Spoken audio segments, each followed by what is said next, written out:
जय हिंद दोस्तों, कैसे हो आप सभी। उम्मीद करता हूँ सभी अच्छे होंगे। मैं झुंझुनू टीवी का मालिक पंकज आप सभी का स्वागत करता हूँ। आप हमसे जुड़े हो, कुछ न कुछ अच्छी इन्फॉर्मेशन आपको प्रोवाइड की करवाई जाती है। ऐसे नहीं कुछ अदर फेक यूट्यूबर वाले होते हैं, वो कुछ बताते हैं होता कुछ है। ऐसा कुछ नहीं है। यहाँ पे सभी चीज़ें ऑथेंटिक बताई जाती है। और आज मैं वीडियो लेके आया हूँ आपको CPSI से रिलेटेड, क्योंकि अभी जस्ट आप इसका रिजल्ट आया। आप सभी ने भी देखा होगा कि हाँ, CPSI की इतनी कट ऑफ गई है और इतने बच्चे सिलेक्ट हुए हैं, इतना कुछ हुआ है। और आपका भी मन किया होगा कि हाँ भाई, अगली बार मैं भी ट्राई करता हूँ CPSI में, क्या पता मेरा भी हो जाए। क्या पता नहीं, अगर आप स्टडी करते हो 1-2 साल तो आराम से हो जाएगा। 1-2 साल की स्टडी नहीं, ज़्यादा से ज़्यादा आपको 6-7 महीने की स्टडी चाहिए सफिशिएंट, अगर वो अपना 100% डेडिकेट देके फिर करते हो, ठीक है। और लेकिन अगर आप अभी GD के थ्रू हमारे चैनल से जुड़े हो तो मैं ये मानता हूँ कि हाँ, सब कुछ ये मान लो, आप जो भी वीडियो को देख रहे हो तो प्रॉपर सभी SSGD के स्टूडेंट हैं। CPSI CGL वगैरह इतने नहीं है, ठीक है। तो उसमें आपको बता देता हूँ, अगर आप चाहते हो कि CPSI या CGL की तैयारी करें तो इससे कुछ ना कुछ आपको अच्छा देखने को मिलेगा। इससे मोटिवेशन मिलेगा कि किस प्रकार से, मतलब ये भाई है, इसका मतलब एयरफोर्स में पहले मतलब सब कुछ काम कंप्लीट हो गया था। आपने सुना होगा वो, अगर आपने पहले अगर 20-19 की एज में हो या फिर 21-22 की एज में, तो आपने देखा होगा कि अपना एयरफोर्स में और भी बहुत सारे भाई हैं जो चैनल से जुड़े हैं, उनके साथ भी सेम ऐसा ही हुआ। जो कि अपनी लिस्ट आने बाकी थी, अपनी अग्निवीर स्कीम आने की वजह से वो लिस्ट नहीं आई एयरफोर्स की, और उसके बाद में सभी को मतलब भर्ती रद्द करके न्यू 4 साल वाली करवा दी गई। तो भाई ने हार नहीं मानी। मतलब काम तो सब कंप्लीट था एयरफोर्स में, उनका मतलब सब कुछ क्लियर हुआ था, अपना जो ग्रुप डिस्कशन वगैरह सब कुछ, मेडिकल वगैरह सब कुछ कंप्लीट था, फिजिकल वगैरह, बस लिस्ट ही आनी बाकी थी। तो वो नहीं आई और अपना जो भर्ती रद्द हो गई। तो दुख समझ सकते हो आप भी, लेकिन भाई ने कंटिन्यू की स्टडी और अपना मतलब सिर्फ स्टडी से CPSI निकाल ले गए। इस भाई का सिलेक्शन हुआ CRPF SI के पद पर, ठीक है। तो मतलब SI के पद पर चयन होना इतनी मतलब बहुत बड़ी अचीवमेंट है। अगर आप एक बार सोच भी देखो कि हमारा हो जाए तो फील कर सकते हो इस चीज़ को। और भाई से मैंने प्रॉपर बात की है कि किस प्रकार से क्या हुआ, और प्रॉपर पहले मैंने इससे बात कर ली भाई से कि हाँ, हो गया या नहीं हुआ। मेरे संपर्क में था पहले से और मैंने पूछ लिया कि हाँ भाई हो गया, तो इस भाई का हो गया। उन्होंने बताई सब सटीक निर्णय थी, कैसे तैयारी की, किस प्रकार से कौन कौन सी बुक थी जो इन भाई ने पढ़ी, और कहाँ मतलब लाइब्रेरी में पढ़ी या फिर अपना सेल्फ स्टडी घर पे की, या फिर अपना जो भी है ऑनलाइन कोर्स वगैरह खरीदा या कैसे की, ठीक है। आप देख सकते हो और आप भी इस प्रकार से रणनीति बना के सफलता हासिल कर सकते हो। तो अब शुरू करते हैं वीडियो को। मैंने पूछा भाई, पढ़ाई कहाँ से की थी आपने, मतलब इनका CRPF SI के पद पे चयन होगा, एक बार फिर से बता दिया मैंने। और पढ़ाई के बारे में पूछा भाई से, भाई ने क्या बताया, भाई मैंने SSC की तो पूरी सेल्फ ही की थी, मतलब सेल्फ स्टडी की थी। और बाकी एयरफोर्स की पहले जोधपुर से उसकी कोचिंग की थी, ठीक है। जोधपुर में कोचिंग की थी उन्होंने अपनी एयरफोर्स की, ठीक है। और बट वो दोनों अलग हैं पूरे, मतलब जो एयरफोर्स वाली इंग्लिश है और जो भी सिलेबस है एयरफोर्स का, और वो जो CPSI का वो अलग है। तो आप खुद समझ रहे हो कि यहाँ पे जो एयरफोर्स में 10th लेवल की जो आती है मैथ आती, तो यहाँ पे 10th लेवल के लिए यहाँ पे स्टैंडर्ड की आती है। मतलब एक ही सवाल में 2-3 जो मैथ का सवाल है, एक ही सवाल में 2-3 क्वेश्चन इस प्रकार से है कि आपको 2-3 वैल्यू निकालनी पड़ती है। लेकिन एयरफोर्स में ऐसा नहीं है, एयरफोर्स में डायरेक्ट वैल्यू निकालनी पड़ती है। मैंने खुद दिया ये, बस रिजल्ट ही आना बाकी था। कि रिजल्ट आता तो चांस थे अच्छे खासे वहाँ पे सिलेक्शन हो जाता मेरा, लेकिन कोई नहीं, किस्मत में कुछ लिखा होता वही मिलेगा। ऐसे कुछ मतलब पछतावा करने से कुछ नहीं मिलेगा, आपको भी समझ में आई होगी, ठीक है। मैंने बताया इंग्लिश की बताओ कैसे तैयारी की थी, क्योंकि मुझ में भी जिज्ञासा थी कि हाँ, अभी जब कांस्टेबल GD का रिजल्ट आएगा, रिजल्ट के बाद में सिलेक्शन होने के चांस है पूरे पूरे हो जाएगा। फिर तो ये तो नहीं है कि कांस्टेबल पद पे रहें, आगे भी तो बढ़ना है। तो ये सोच के साथ मैंने सोचा कि चलो भाई से पूछ लेते हैं क्या क्या उन्होंने किया और किस प्रकार से सिलेक्शन हुआ उनका, ठीक है।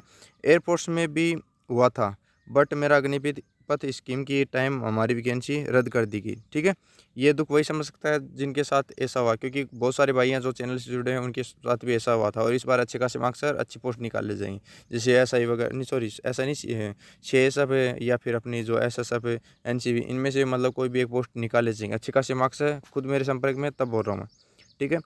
भाई मैंने बुक से की थी इंग्लिश की पूरी, मतलब बुक किससे की थी, ऐसा नहीं कोई कोर्स वगैरह ऐसा कुछ है, पूरी मतलब बता रहे हैं ना आप, समझ रहे हो। नीतू सिंह की वॉल्यूम फर्स्ट, ठीक है। नीतू मैडम की आती है वॉल्यूम फर्स्ट, और वो कंप्लीट की थी ग्रामर के लिए, और वो केब ब्लैक बुक, ठीक है, वो केब के लिए ब्लैक बुक, और प्रीवियस ईयर पिनाकिल की बुक, ठीक है। तो आप समझ गए, ये 3 बुक भाई ने बताई है, प्रीवियस ईयर के लिए, वो केब के लिए, ये इंग्लिश के लिए, ठीक है। ये जो भी 3 बुक बताई है, ये इससे इंग्लिश पूरी एकदम क्लियर हो जाएगी। नीतू सिंह की वॉल्यूम फर्स्ट और ग्रामर के लिए अपनी ब्लैक बुक, ठीक है। और अगर जो भाई है जो मतलब इस प्रॉपर इस चैट हुई थी मेरे साथ में, वो इसका स्क्रीनशॉट मंगाना चाहते हो तो आप मुझे डीएम कर सकते हो, इंस्टा आईडी डिस्क्रिप्शन में दी है। और बाकी टेलीग्राम चैनल है अपना झुनझुन टी नाम से, वहाँ पे भी कनेक्ट होकर वहाँ से मतलब मंगवा सकते हो, मैं सेंड कर दूँगा, ठीक है। और बाकी कॉन्टैक्ट नंबर मेरे व्हाट्सअप नंबर है जो डिस्क्रिप्शन में दिए, वहाँ पर जाके आप मैसेज कर सकते हो। अब आप आगे देख सकते हो कि बस ये 3 ही बुक दी थी, बुक पढ़ी थी, मतलब इंग्लिश की ओनली 3 बुक पढ़ी थी, इससे मतलब हो गया। क्योंकि आपको पता है कि इसमें सेकंड पेपर तो पूरा इंग्लिश का होता है, तो मेन रोल ही इंग्लिश का होता है इसमें, और बाकी मैथ रीजनिंग वगैरह नॉर्मल होती है, ठीक है। नॉर्मल तो नहीं कह सकते, लेकिन स्टैंडर्ड लेवल की तो कम सवाल आते हैं, ठीक है। और कितना टाइम लगा था तैयारी में, मैथ और रीजनिंग और जीके की तैयारी कैसी की थी, मतलब जो डाउट था मैंने पूछ लिया। तो भाई ने क्या कहा, भाई मेरा बेसिक बना हुआ था एयरफोर्स की तैयारी के टाइम, फिर एयरफोर्स में हो गया था तो ज्वाइनिंग का वेट कर रहे थे, 2 साल वेट किया। आप भी समझते हो 2 साल वेट किया, मतलब जो अपना एयरफोर्स का जो वैकेंसी थी, एयरफोर्स की वैकेंसी तो वो कंप्लीट हो चुकी थी, उसके बाद में सेकंड वैकेंसी भी आ गई थी, वो भी बार बार रद्द होके, वो उसमें मैं मतलब अपीयर किया था मैंने, मतलब प्रॉपर तैयारी करके पेपर दिया था, बार बार रद्द हो रही थी, आगे आगे किसका आ रहे थे, आगे किसका आ रहे थे। लेकिन बाद में फाइनली जो अपना उसका रिटर्न एग्जाम हुआ था, रिटर्न एग्जाम होने के बाद में जैसे ही मतलब रिजल्ट आना बाकी था, तब ये मान लो कि दोनों ही भर्तियाँ रद्द कर दी गई, 2 भर्तियाँ साथ में चल रही थी, ठीक है।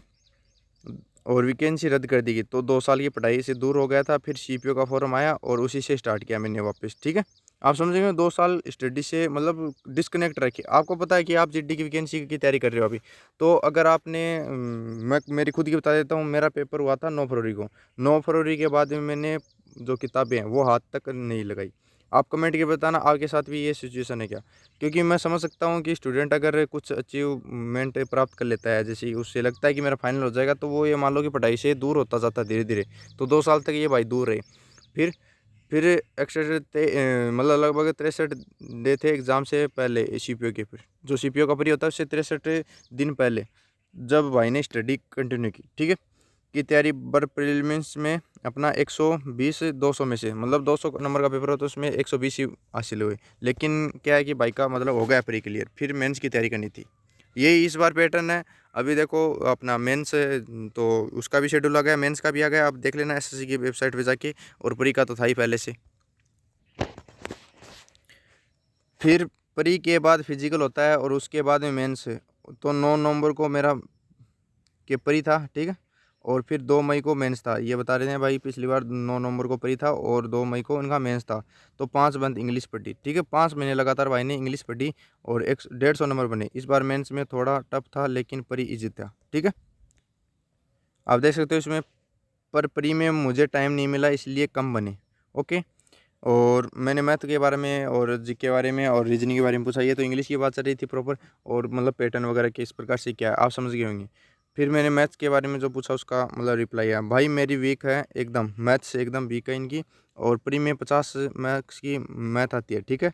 इसलिए मेरे पास टाइम 2 मंथ था, ठीक है। 2 मंथ होने के बाद में 2 मंथ में मैथ हो नहीं सकती, इसलिए मैंने अर्थमेटिक पढ़ी सिर्फ, और 23 नंबर आए थे 50 में से, ठीक है। आप देख सकते हो मैथ वीक होने के बाद भी देख लो भाई ने कितना मतलब अच्छे से क्लियर कर लिया सब कुछ, ओके।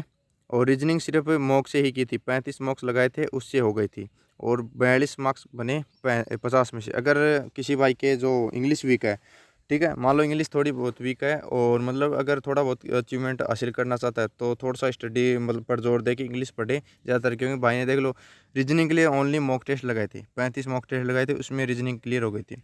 मैं मेरी खुद ये बता देता हूँ, मैंने जीडी की तैयारी की थी तब मैंने रीजनिंग पढ़ी नहीं थी, मैंने ओनली रीजनिंग के मॉक टेस्ट लगाए थे। रीजनिंग मेरी पहले से पढ़ी हुई थी, एयरपोर्ट की तैयारी की थी वहाँ से, लेकिन बाद में मुझे लगा कि हाँ इसमें तो कोई मतलब फ़ायदे वाली बात नहीं है, बार बार एक ही चीज़ पढ़ें, इसलिए इससे अच्छा कि मैं मॉक टेस्ट लगाऊँ। और रीजनिंग मतलब जो भी स्टूडेंट है जिनका मैथ बैकग्राउंड है, मतलब मैथ अपनी 12th में रही है, 11th 12th में उनकी मैथ रही है, वो तो ये मान लो मैथ रीजनिंग आराम से फोड़ देगा, कोई मतलब इश्यू नहीं है। मेन पॉइंट होता है इंग्लिश का, अगर इंग्लिश अच्छे से कर लोगे आप, ये मान लो कि 5 महीने का टाइम इंग्लिश को दे दिया, तो ये मान लो कि आपकी जॉब पक्की, ठीक है। और वहाँ में देख लो इसमें अपना 42 बने 50 में से, और इसके मैथ में बने थे 23 50 में से, इतने कम बनेंगे। अगर आपका मैथ बैकग्राउंड है तो आप मैथ में अच्छे खासे हासिल कर सकते हो, इसमें यहाँ तक कि 40-45 तक पहुँचा सकते हो, ठीक है। और फिर जीके के बारे में पूछा मैंने, इंग्लिश परी तक ज़्यादा अच्छी नहीं थी, सिर्फ ब्लैक बुक और नीतू सिंह वॉल्यूम फर्स्ट पढ़ी, उससे 34 के समथिंग बना और फिर मेंस के लिए सिर्फ इंग्लिश पढ़ी। देखो 34 नंबर 50 में से अपने इसके बने इंग्लिश में, ठीक है। मतलब इंग्लिश इतनी भी अच्छी नहीं थी जितना मतलब होनी चाहिए। फिर उन्होंने 5 मंथ अपनी स्टडी कंटिन्यू की, ओनली इंग्लिश पे फोकस किया और आराम से अब एसआई की पोस्ट निकाल चुके हैं, ठीक है। और फिर मैंने जीके के बारे में पूछा। जीके के बारे में यहाँ पे देख सकते हो। जीके भाई मैं आर्ट्स बैकग्राउंड से हूँ, तो हिस्ट्री पॉलिटी अच्छी थी पहले से, इकोनॉमिक ग्रोथ से, और करंट मंथली देखा 2-3 चैनल लगा। साइंस अड्डा 24/7 और के शॉर्ट्स नोट्स थे बस, ठीक है। जीके के बारे में आप देख सकते हो, इनका बैकग्राउंड जीके सॉरी जीके नहीं, अपना आर्ट्स से था। तो जीके तो वैसे ही स्ट्रॉन्ग होता है आर्ट्स वालों का। तो अगर आप आर्ट्स बैकग्राउंड आपका, और मतलब अगर आप पोस्ट निकाल सकते हो, आज में आप में काबिलियत है कुछ, मतलब अपने हमारे गांव में होता है कि जो आर्ट्स है वो कि ये मतलब माइंड सेट होता है कि आर्ट्स वही लेते हैं जिनके मतलब पढ़ाई में कमज़ोर है। बिल्कुल ऐसा नहीं है। मैंने बहुत सारे कैंडिडेट देखे हैं जो कि जिनके आर्ट्स है, और मतलब जो भी एग्ज़ाम वगैरह है उन्होंने मतलब 12th होते ही अपने 1-2 साल में मतलब जॉब निकाल ली। मेरे खुद संपर्क में है तब मैं बता रहा हूँ, ठीक है। और हिस्ट्री पॉलिटी एक बार दृष्टि की बुक से पढ़ी थी, ठीक है। जो आईएएस की इनकी एग्ज़ाम की तैयारी कराते हैं दृष्टि वाले, ठीक है, वहाँ से देखो भाई ने पिक भी भेजी थी, आप देख सकते हो। ये अपनी जो बताई भाई ने हिस्ट्री और पॉलिटी, ठीक है, ये बुक है, ठीक है। और बाकी मैं वापस कर रहा हूँ सीपीओ की दिल्ली पुलिस के लिए, और सच में साथ में अपनी सीजीएल मेंस की। और ऐसा नहीं है कि भाई ने जीडी का एग्ज़ाम नहीं दिया। बहुत सारे कैंडिडेट है जो सीपीएसआई का भी देते हैं, जीडी का भी देते हैं। तो भाई ने बताया कि इनके 130 मार्क्स हैं अपने जो एसएससी जीडी में, और ओबीसी कैटेगरी है भाई की। तो आप देख सकते हो कि मतलब एसएससी जीडी में मतलब 130 मार्क्स कम नहीं होते, लेकिन कट ऑफ के हिसाब से देखिए 127.15 शायद तक इतनी तो कट ऑफ है ओबीसी की। अगर उस हिसाब से देखें तो ये मान लो कि कट ऑफ से कम ही मार्क्स ज़्यादा है, जैसे कि 2.5 नंबर भी ज़्यादा से ज़्यादा, मतलब 2.5 नंबर ज़्यादा है कट ऑफ से, तो इसके चांस 50-50% बनते हैं। 2.5 नंबर तो आपको होता है कि अगर आप तैयारी करते हो, कट ऑफ वगैरह की वीडियो देखते हो, तो 2.5 नंबर तो नॉर्मली इससे ज़्यादा ही बढ़नी है। तो आप समझ गए होंगे कि ये ज़रूरी नहीं है कि अपना जीडी में अच्छे खासे मार्क्स है तो सीपीएसआई में अच्छे खासे मार्क्स होंगे, ऐसा बिल्कुल नहीं है। क्योंकि जीडी में हिंदी आती है, क्या पता उन्होंने जो सीपीएसआई की तैयारी की थी वहाँ पे ओनली इंग्लिश पढ़ी थी, यहाँ पे मतलब हिंदी पढ़ी नहीं, या फिर और किसी चीज़ में इनका मतलब पीछे रह गई। तो ये रीज़न है कि ऐसा नहीं कि आप कंपेयर करने लग जाते हो। कंपेयर क्या करने लग जाते हो कि भाई मेरा जीडी में नहीं हुआ था, क्या पता सीपीएसआई में क्यों होगा, या होगा या नहीं होगा, इसके चांस ही नहीं बनते, ये हार्ड आती है। वैसा ऐसा कुछ नहीं है। अगर आप पढ़ाई में 6-7 महीने दे देते हो, अपना जो भी सब्जेक्ट है उनको 6-7 महीने दे देते हो, आराम से अच्छी खासी पोस्ट निकाले जाओगे। उनके लिए मोटिवेशन है जो भाई इस भर्ती में रह जाएंगे, क्योंकि रह जाएंगे आपको पता है कि सभी तो लगने नहीं, जितने मेडिकल पास हुए उतने तो लगने नहीं, उनमें से कुछ कट ऑफ में बाहर हो जाएंगे। अब तो कट ऑफ में बाहर होना बाकी है, और जो होने थे वो पहले हो चुके, ठीक है, आप समझ गए होंगे। और उनके लिए अच्छा खासा मौका ये है कि जो जीडी वैकेंसी है वो भी जल्दी आने वाली है, और सीपीएसआई की ये तो फॉर्म भरे गए, आपने भर दिया होगा उम्मीद करता हूँ। मैंने तो नहीं भरा, ये सोच कर नहीं भरा क्योंकि ट्रेनिंग स्टार्ट हो जाएगी, ट्रेनिंग के बाद में मतलब छुट्टियाँ वगैरह तो मिल जाएगी, लेकिन वो है कि पढ़ाई कंटिन्यू नहीं हो पाई, तो इसलिए मैंने नहीं भरा, अप्लाई नहीं किया। मैं सोच रहा हूँ कि जैसे ट्रेनिंग पूरी हो जाए उसके बाद में स्टडी कंटिन्यू रखें इसी पोस्टों के, मतलब मुझे मतलब उम्मीद है कि हाँ चलो मैं भी एक पोस्ट निकाल ले जाऊँ अच्छी खासी, जो कि मतलब रुतबे वाली हो। कांस्टेबल पद पे तो देखो चयन हो जाएगा इस बार, अच्छी खासी मार्क्स है, लेकिन जो आगे की स्टडी है वो कंटिन्यू करोगे तभी ये मान लो आपका आगे मतलब बढ़ पाओगे, प्रमोशन वगैरह जो भी एलडीसी के थ्रू जो भी होते हैं वो हो जाएगा। ये सटीक रणनीति थी, इस प्रकार से आप भी फॉलो कर सकते हो। ऐसा नहीं कि सभी सब्जेक्ट आपके स्ट्रॉन्ग होने चाहिए।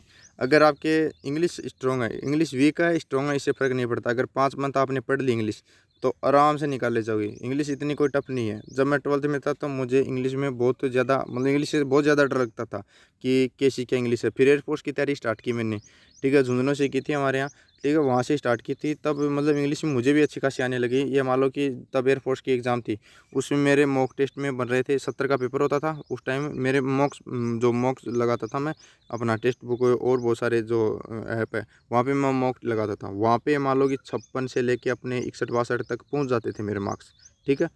मतलब नॉर्मली जब किसी दिन ऐसा होता है कि अच्छा खासा मॉक नहीं गया, अच्छा मॉक नहीं गया, तब मेरे मान लो कि अपने 54-55 तो आराम से बनते थे, ठीक है, उससे प्लस ही बनते थे। और उस टाइम पिछले साल कट ऑफ 45-44 इतनी जाती थी। उम्मीद था कि हो जाएगा, इसलिए मैंने वहाँ पे स्टडी कंटिन्यू नहीं की, छोड़ दी। और फिर मैंने जो ग्रुप डिस्कशन है उसकी तैयारी करने लगा प्रॉपर। लेकिन फिर जो अग्निपथ स्कीम आई थी उसके थ्रू मैं मतलब आउट हो गया। आउट होने के बाद मैंने जीडी में अप्लाई किया। जीडी में पिछली बार कट ऑफ में रह गया कुछ पॉइंटों से। मैं बताता हूँ, पिछली 2021 की भर्ती में 0.27 इतने से रहा था। ऐसी कैटेगरी है मेरी, इतने से रहा था। तो आप सोच सकते हो कि कितना बड़ा, मतलब ये ऐसा लगता है कि हमारी किस्मत ख़राब है, लेकिन ऐसा नहीं है। फिर मैंने स्टडी कंटिन्यू की। इस बार अच्छे खासे मार्क्स हैं मेरे भी। मैं बार बार बताता हूँ, अगर आप पहले से जुड़े हो तो आप जानते होंगे, मेरे 134.45 मार्क्स है। ऐसी कैटेगरी है, चांस है कि CSF मिल जाए, और NCB CSF में से तो एक मिल सकती है। इससे अलावा तो और कोई चीज़ मतलब मिलने की चांस नहीं है, क्योंकि मार्क्स भी अच्छे खासे हैं और इतनी ज़्यादा भी नहीं है कि SSF मिल जाए। ठीक है, तो ये है कि आपको मतलब हिम्मत नहीं आनी, कंटिन्यू करनी है पढ़ाई, चाहे आपको 6 महीने एक्स्ट्रा लगे, 7 महीने एक्स्ट्रा लगे। मेरे साथ का एक कैंडिडेट था जो कि आर्मी में लगा है, मतलब मेरे साथ में पढ़ा था, मतलब जो क्लास में हम पढ़ते थे तो साथ में मतलब पास में बैठता था, एकदम पक्के दोस्त थे, वो लग गए। तो आपको पता है कि आप नहीं लगते दोस्त लग जाता है। वैसे तो मतलब ये तो नहीं होता कि दोस्त नहीं लगना चाहिए, लेकिन ये ऐसा होता है कि मैं क्यों नहीं लगा, कि भाई ये लगा है, साथ में स्टडी करते थे, कि लेकिन मैं क्यों नहीं लगा, कमी कहाँ रह गई है। तो मतलब उससे भी कुछ मोटिवेशन मिलता है, और मोटिवेशन उससे भी मिलता है कि अगर आप किसी प्रोग्राम शादी विवाह में जाते हो तो वहाँ पे आपको मतलब आपके औकात के अनुसार पूछते हैं कि मतलब आप क्या करते हो। अगर आप जो लगे हो कहीं भी, मतलब सरकारी जॉब लगे हो, तो आप सरकारी जॉब का रुतबा तो आप समझते हो। तो बार बार मैं आपको पूछेंगे हर चीज़ के लिए, किस प्रकार से क्या है, मतलब कहाँ ड्यूटी है, क्या है, किस प्रकार से, सब कुछ पूछेंगे। अगर आप बेरोजगार हो, कुछ नहीं हो, तो आपको इग्नोर मारेंगे। इग्नोर कैसे मारेंगे, आप जाके खुद देख लेना। परिवार की बात नहीं कर रहा, अगर आप रिश्तेदारों में जाते हो, खुद के कोई प्रोग्राम, वहाँ की बात नहीं कर रहा, खुद की घर में शादी है वहाँ की, क्योंकि वहाँ पे आपको नहीं पूछेगा तो कौन पूछेगा। ठीक है, लेकिन जहाँ आप रिश्तेदारों में जाते हो, जैसे रिश्तेदार अपना जो ननियाल है, या फिर बुआ जी है, या फिर और बहुत सारे जो रिश्तेदार हैं मौसी के यहाँ पे, ठीक है, तो वहाँ पे जाते हो तो आपको वहाँ पे सही पता चलता है। वहाँ से अगर आपको मोटिवेशन मिलता है तो मोटिवेशन लो और स्टडी कंटिन्यू रखो, अच्छी पोस्ट निकालो, आराम से। ये मान लो कि आपकी लाइफ सेट है। 1-2 साल अगर आपने दे दिया, 1-2 साल लगते नहीं, अगर आपने 6-7 महीने भी दे दिए, बहुत होते हैं, आराम से जॉब निकाले जाता हो। ठीक है, ऐसा नहीं है, कुछ हैं जो कि लगे हुए हैं अपने 15 साल से, 10 साल से, 5 साल से लगे हुए हैं कि भाई मेरी और एज होने वाली है, मेरी मुझसे एक एग्ज़ाम नहीं निकला। ऐसा नहीं करना है। ऐसा करना, आपको बस ओनली स्टडी करनी है 6-7 महीने, और किसी चीज़ पे ध्यान ही नहीं देना, तब आपकी जॉब आराम से निकल जाएगी। और अगर आप रणनीति ये बना के चलते हो, इस भाई ने बताई है, तो इस भाई की तरह आपका भी सिलेक्शन हो सकता है, और आप भी अच्छी खासी पोस्ट हासिल कर सकते हो। तो यही है कि वीडियो में यहीं एंड करते हैं वीडियो को, और तो कुछ नहीं है, और ऐसी वीडियो आती रहेगी। धन्यवाद।